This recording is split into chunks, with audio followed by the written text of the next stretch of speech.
A los llamados a ser escogidos, bienvenidos una vez más por acá, su sierva Yolaide. Hoy vamos a comenzar el estudio de Hechos 26 y vamos a ver un par de cosas. Aquí en este estudio vamos a resaltar que cuando Pablo o incluso los griegos usaban la palabra hombres, varones, en ese contexto muchas veces estaban incluyendo a las mujeres también, y vamos a comprobarlo en este capítulo 26.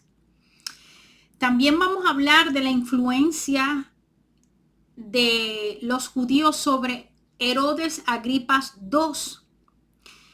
Y vamos a probar a través del mismo contenido de este capítulo, a través de la evidencia interna de este capítulo, vamos a probar que Herodes Agripa conocía las leyes judías. Y Pablo se lo hace saber. Y como hablamos en el capítulo anterior, Herodes Agripa II es es descendiente. Herodes Agripas II, como lo hablamos en el capítulo anterior, es descendiente de los asmoneos, es descendiente de los judíos. Entonces, bueno, vamos a orar. Amado Padre, Señor, te damos gloria, honra y exaltación en este día. Venimos ante ti, Señor, simplemente como instrumentos, como vasos, Señor, en tus manos, que nos ponemos a tu voluntad, Señor, bajo tu voluntad, Padre, como instrumentos de tu amor y de tu gracia, de tu favor, Señor, para compartir la palabra de Dios en el libro de los Hechos, donde también vamos a tratar de comprobar el ministerio de la mujer en este capítulo. Gracias, Señor, amén. Pedimos la asistencia del Espíritu Santo y vamos a ir a la palabra de Dios en el capítulo 26 del libro de los Hechos. Se lee en el nombre del Padre, del Hijo y del Espíritu Santo. Dice, quiero volver a mencionar acá lo que también compartí en el capítulo anterior. Agripa y su hermana Berenice, según el capítulo 25 del libro de los Hechos, donde aparecen estos dos, en Cesarea, probablemente alrededor del 59 y del 60. Estos eran descendientes de los asmoneos judíos, como lo acabo de mencionar. Entonces vamos al capítulo 26 del libro de los Hechos. Entonces Agripa dijo a Pablo, se te permite hablar por ti mismo. Pablo entonces, extendiendo la mano, comenzó su defensa. Me tengo por dichoso, oh rey Agripa, de que haya de defenderme hoy delante de ti de todas las cosas de que soy acusado por los judíos. Resaltamos una vez más que quienes perseguían a los cristianos del primer siglo en el tiempo de los apóstoles eran los judíos, y cuando los gentiles les perseguían eran incitados por los judíos. Continúa en el verso 3, mayormente porque tú conoces todas las costumbres y cuestiones que hay entre los judíos, por lo que te ruego que me oigas con paciencia. Aquí Pablo afirma que ciertamente Herodes Agripa II conocía las costumbres y cuestiones entre los judíos, porque obviamente él era descendiente de los asmoneos judíos.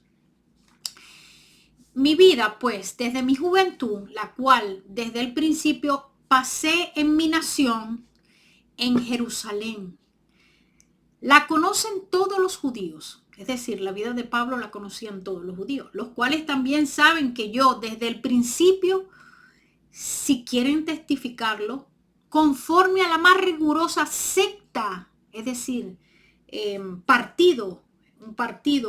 grupo de los judíos.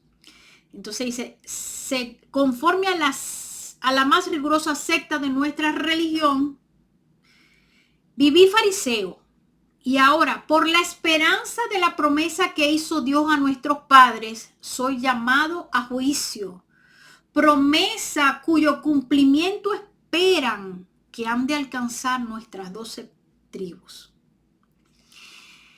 Es decir, esta promesa era el hecho de que se les había prometido que de la casa de David venía un Mesías, un rey, que los libraría de ese dominio gentil, traería la paz. Había un pacto de paz que se había prometido, que venía a cumplir este Mesías. Continúo leyendo, sirviendo constantemente a Dios de día y de noche por esta esperanza. La esperanza es las promesas, ¿verdad? Oh rey Agripa, soy acusado por los judíos. ¿Qué? ¿Se juzga entre vosotros cosa increíble que Dios resucite a los muertos? Esta fue la justificación de Pablo frente a Agripa. Continuó leyendo. Yo ciertamente había creído mi deber hacer muchas cosas contra el nombre de Jesús de Nazaret, lo cual también hice en Jerusalén. Entonces dice, yo encerré en la cárcel a muchos de los santos, es decir, santos aquí es apartado, es decir, los creyentes en Cristo Jesús, habiendo recibido poderes de los principales sacerdotes, es decir, de los que tenían la autoridad. Y cuando los mataron, aquí habla él en plural, yo di mi voto. Tenemos la evidencia en el libro de los Hechos que Esteban fue el primer mártir. Ahora, aquí habla en plural. Suponemos que hubo otros que también mataron. Empezó una persecución en contra de los cristianos por parte de los principales y sacerdotes judíos en la propia Jerusalén. Y muchas veces, y muchas veces castigándolos en todas las sinagogas, los forcé a blasfemar. Y enfurecido sobremanera contra ellos, los perseguí hasta en las ciudades extranjeras. Y eso lo podemos ver cuando Pablo le entregan cartas para ir y él va hacia Damasco. Y vamos a continuar leyendo. Ocupado en esto, iba yo a Damasco con poderes y en comisión de los principales sacerdotes. Cuando a mediodía, oh rey, yendo por el camino, vi una luz del cielo que sobrepasaba el resplandor del sol, la cual me rodeó a mí y a los que iban conmigo. Y habiendo caído todos nosotros en tierra, oí una voz que me hablaba y decía en lengua hebrea, Saulo, Saulo, ¿por qué me persigues? Dura cosa te es dar coces contra el aguijón. Yo entonces dije, ¿quién eres, Señor? Y el Señor dijo, yo soy Jesús, a quien tú persigues. Pero levántate y ponte sobre tus pies, porque para esto he aparecido a ti, para ponerte por ministro y testigo de las cosas que has visto. Ahora, vamos un momento acá, esto no lo había... vamos a buscar la palabra ministro en la Biblia interlineal del griego al español. Y vamos a ver en este capítulo de Hechos 26, ya vamos a ver qué verso estoy leyendo. Capítulo, vamos a ver el verso que estoy leyendo, donde está... Eso está en el verso 16. En el verso 16.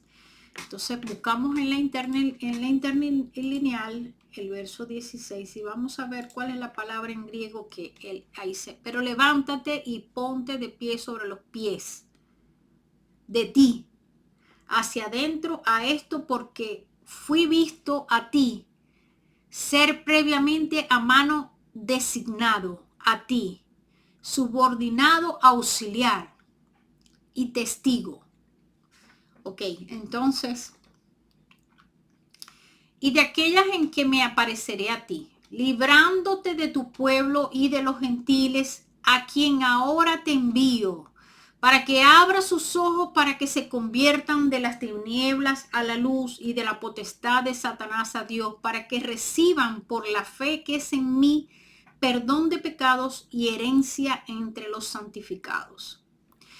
Por lo cual, oh rey Agripa, no fui rebelde a la visión celestial, sino que anuncié primeramente a los que están en Damasco y Jerusalén y por toda la tierra de Judea y a los gentiles, que se arrepintiesen y se convirtiesen a Dios, haciendo obras dignas de arrepentimiento. Obras dignas de arrepentimiento, y esto es lo que habla la palabra de Dios, de dar frutos de arrepentimiento. Y lo que quiere decir es que tiene que verse el arrepentimiento en tu vida, es decir, tiene que haber un cambio de mente, de corazón, de dirección. Eso es arrepentimiento. Dejar el pecado atrás y caminar hacia el Señor. Y la gente va a ver tus frutos. Es decir, este era un bandido, esta era una bandida, este hacía esto, aquello otro, pero ya no. Ya están convertidos al Señor. Hay una nueva creación en esa persona, un nuevo nacimiento. Esa persona que era murió y ahora es una nueva criatura que camina hacia el Señor, haciendo su voluntad. Entonces, por causa de esto, los judíos, prendiéndome en el templo, esto es de lo que ya una vez hablamos hace un par de capítulos anteriores, él llega al templo, lo arrestan en el templo porque lo obligan a hacer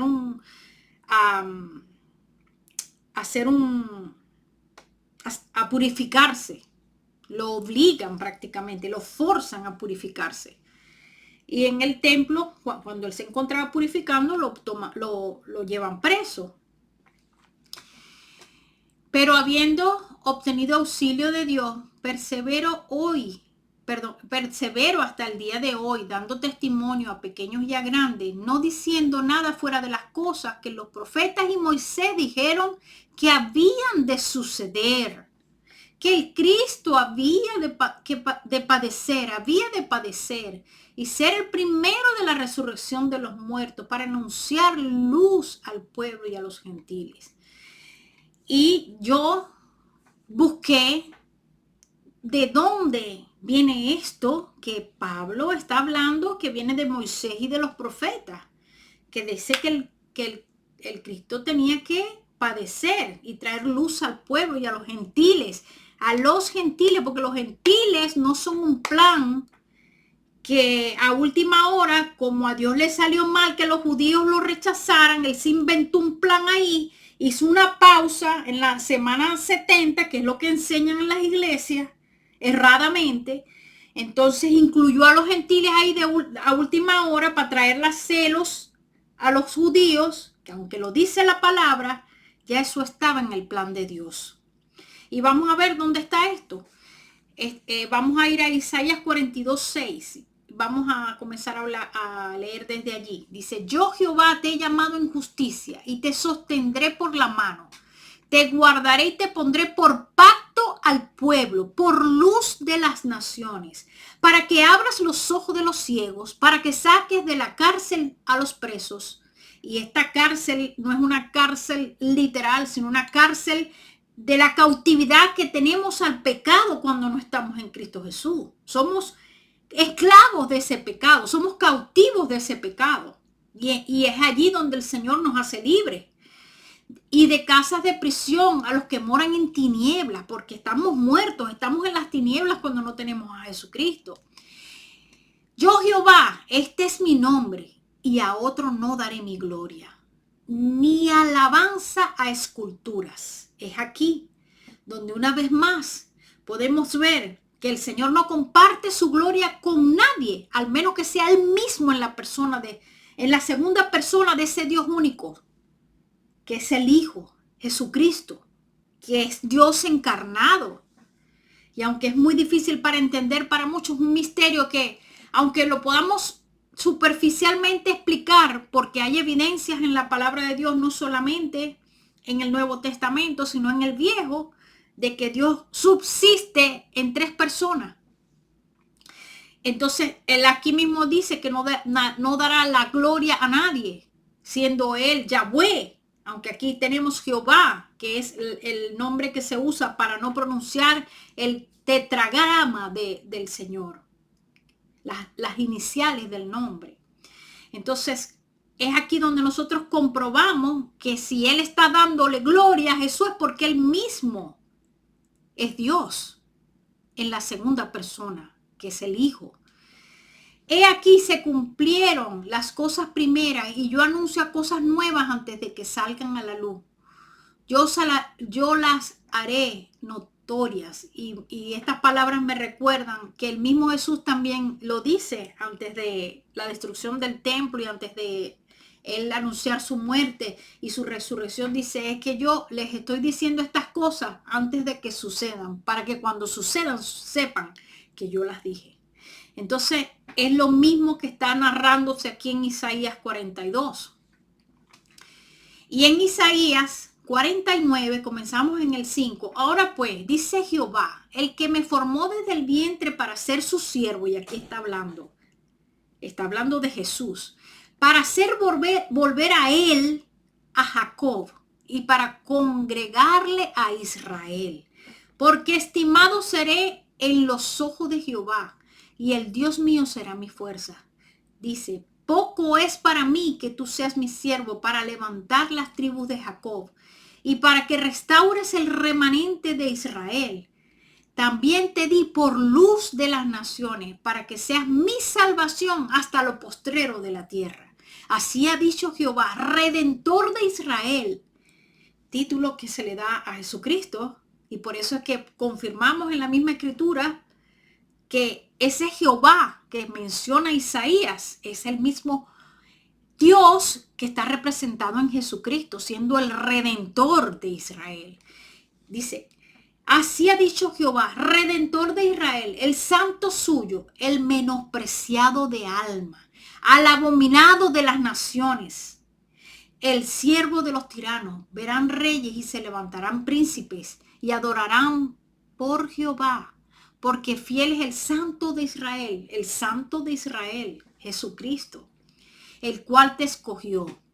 Así dijo Jehová, en tiempo aceptable te oí, en el día de salvación te ayudé, y te guardaré y te daré por pacto al pueblo. Ese que dará por pacto es aquel que iba a sacrificar su vida como el Cordero perfecto, que fue inmolado por nuestros pecados.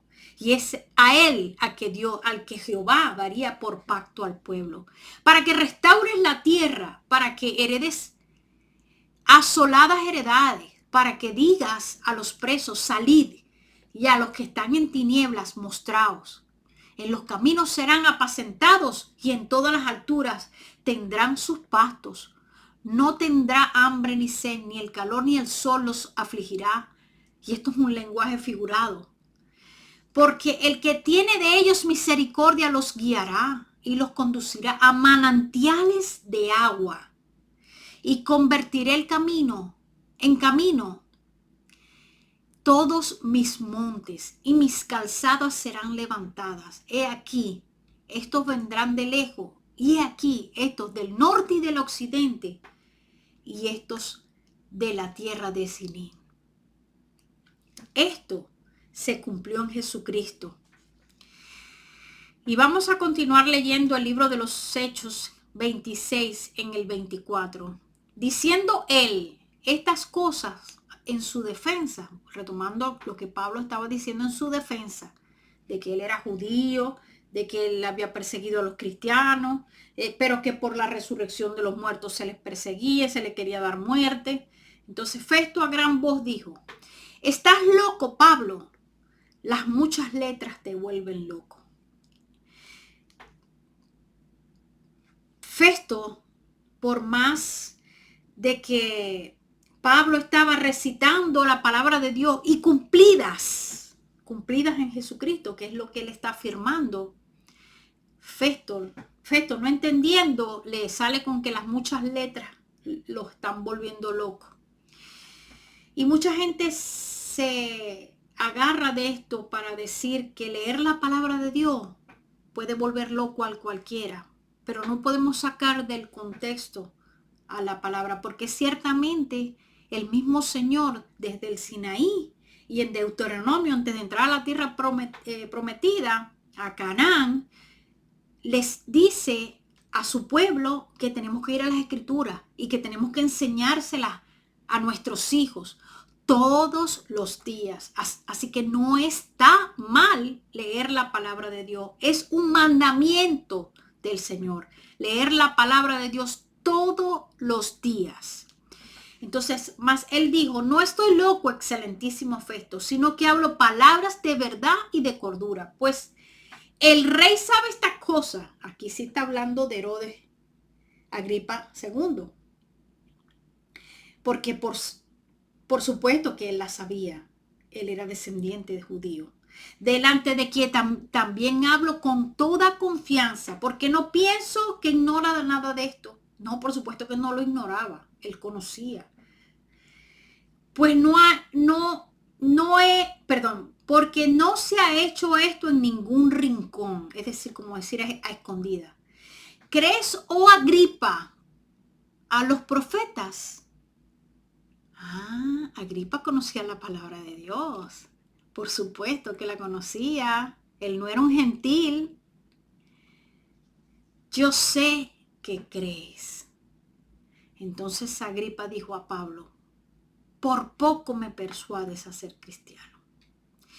Y es aquí, en estas palabras que voy a continuar diciendo, es donde voy a comprobar que Pablo, lo que él profesaba y practicaba, lo quería para todos los creyentes por igual, hombres y mujeres. Miren lo que dice Pablo. Quisiera Dios que por poco o por mucho, no solamente tú, sino también todos los que hoy me oyen, fueseis hechos tal como yo soy, excepto estas cadenas. Entonces, en estas palabras, Pablo encierra que así como él había sido enviado y con poder y proeza hacía señales de apostolado, de haber sido enviado, que eran las señales de que había sido escogido por Dios, y toda la doctrina y la predicación y todo lo que él sufrió, pero excepto esas cadenas, que todos los presentes también pudieran ser hechos, porque es lo que dice, fueseis hechos tal cual como yo soy. Cuando había dicho estas cosas, se levantó el rey y el gobernador y Berenice. En la misma evidencia de esto que estamos leyendo en Hechos 26, podemos ver como a pesar de que ese discurso comenzó con varones, con la palabra varones, estaba dirigido también a las mujeres. Y por lo menos evidencia tenemos de que había una mujer a la cual también le está diciendo que él quiere que esa mujer, Berenice, sea tal cual como él es, excepto esas cadenas. Y dice, y los que se habían sentado con ellos y cuando se retiraron aparte, hablaban entre sí diciendo, ninguna cosa digna, ni de muerte ni de prisión ha hecho este hombre. Y Agripa dijo a Festo, ¿podría este hombre ser puesto en libertad si no hubiese apelado a César? Aquí, respecto al discurso de Pablo ante esta multitud, que se comienza y se presenta Pablo ante Agripa y Berenice, donde podemos evidenciar que por lo menos una mujer de la realeza, no era cualquier mujer, estaba escuchando la defensa de Pablo. Y como solían a comenzar estos discursos en esa época, no solamente los judíos, sino que en los estudios anteriores pude comprobarles que estaban comenzando uno de esos discursos recitados por un griego y comenzado con esta misma palabra varones, porque al parecer era una manera de la época de comenzar estos discursos. En uno de esos discursos pudimos comprobar que estaba Damaris, una mujer. Y no era la única mujer, porque habían principales mujeres. Habían mujeres que tenían posiciones de poder, porque solamente se le llama principal, como se le llamaba a los principales de las sinagogas, aquellos que tenían una posición de liderazgo entre el pueblo judío. Esa palabra también se usa entre los griegos. Y había mujeres principales a los que ellos incitaban para que persiguieran a los judíos, a los cristianos. Entonces pudimos comprobar que esta palabra, y hemos comprobado a través del libro de los Hechos, que en el uso de esta palabra hombre, hermanos o varones, también en muchas ocasiones se incluía a las mujeres. Y esto se evidencia en el comienzo de este discurso y lo vamos a leer. Porque el separar en capítulos no era de la época. Era un pergamino que se leía corrido. No existía Hechos 25, Hechos 26. Y este discurso comienza en Hechos 25. Dice, al otro día, viniendo, 25-23 para ser más precisa. Al otro día, viniendo Agripa y Berenice con mucha pompa y entrando en la audiencia con los tribunos y principales hombres de la ciudad, por mandato de Festo fue traído Pablo. Entonces Festo dijo, Rey Agripa, y todos los varones que estáis aquí junto con nosotros. Aquí tenéis a este hombre, respecto del cual toda la multitud de judíos me ha demandado en Jerusalén y aquí, dando voces, que no debe vivir más. He comenzado a leer este versículo en el versículo 23 de Hechos 25, viniendo Agripa y Berenice. Entonces tenemos la evidencia en este capítulo de que esa palabra varones, una vez más, repito, se usaba para aperturar esos discursos. Pero no quiere decir esto que se estaba hablando solamente a los varones, hombres, sexo masculino, sino que también habían mujeres. En muchas de las veces, y lo hemos ido comprobando a través de todo este estudio del libro de los Hechos, del cual yo los invito. Yo voy a dejar el link por acá, como siempre lo dejo. Y también voy a dejar el link de mis composiciones musicales para que ustedes puedan compartir, ir al estudio desde el principio, desde Hechos 1, para que puedan ver en cada capítulo donde se comprueba el ministerio de la mujer a la par de los hombres. Y quiero animarlos una vez más a que cuando vayamos a estudiar un libro de la palabra de Dios, que tenemos que entender primero que nada quién era la audiencia a quien se le estaba escribiendo ese libro. Porque por más que nosotros podemos aplicar a la iglesia del 2024, esto que es la doctrina fundamental de los creyentes en Cristo Jesús, lo que es la fe, la salvación por fe y por gracia, por la pura obra de Jesucristo. Jesucristo, hombre, pero encarnado también, Dios encarnado. Jesucristo Dios, 100% hombre, 100% Dios.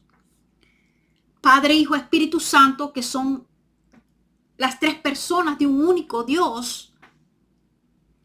Y así las doctrinas que son base para la salvación. Y la hemos podido compartir en todo este estudio del libro de los Hechos. Y es importante, como estaba diciendo, que había perdido el hilo, es importante que nosotros veamos a quién se le escribió la carta, porque la carta no es para nosotros en este día. Eso se le escribió, eso tenía unos destinatarios que era de la época. Y tenemos que ver el contexto, la cultura, la historia, los dioses o diosas que tenían en ese momento. las prácticas sexuales, las profetisas, todo lo que encerraba la cultura de la época. Porque no podemos hacer doctrina, cosas que estaban escritas para una iglesia, en una ciudad, en un contexto idólatra, de profetisas, de cultura pagana, que no vivimos en esta época, aunque hoy nuestra cultura está perdida y son muchas cosas que hay que abordar, como el homosexualismo, el libertinaje, la fornicación, que es tan común, que lo hicieron el mundo, lo hizo normal, pero que Dios lo aborrece. Y es uno de los pecados que Dios más aborrece, porque estás pecando con tu propio cuerpo, que es tu templo. Es el templo del Espíritu Santo, porque nosotros los creyentes somos templo del Espíritu Santo. Entonces, yo los invito, amados hermanos, que cuando vayan a estudiar un libro, que por mucho que lo podamos aplicar a la iglesia del año 2024, que tenemos que entender que esas cartas no fueron escritas para nosotros. Y aunque nos podemos beneficiar de la fe verdadera, de la doctrina verdadera, que están en esas cartas, nosotros tenemos que entender que eran para a un público de esa época. Y diciendo esto, los bendigo. Muchas gracias por estar en cada estudio que me han acompañado. Dios ha sido bueno y fiel. Para mí es un placer servirle al Señor y poder dar por gracia el entendimiento que Él por gracia me ha dado de su palabra. Dios les bendiga grandemente.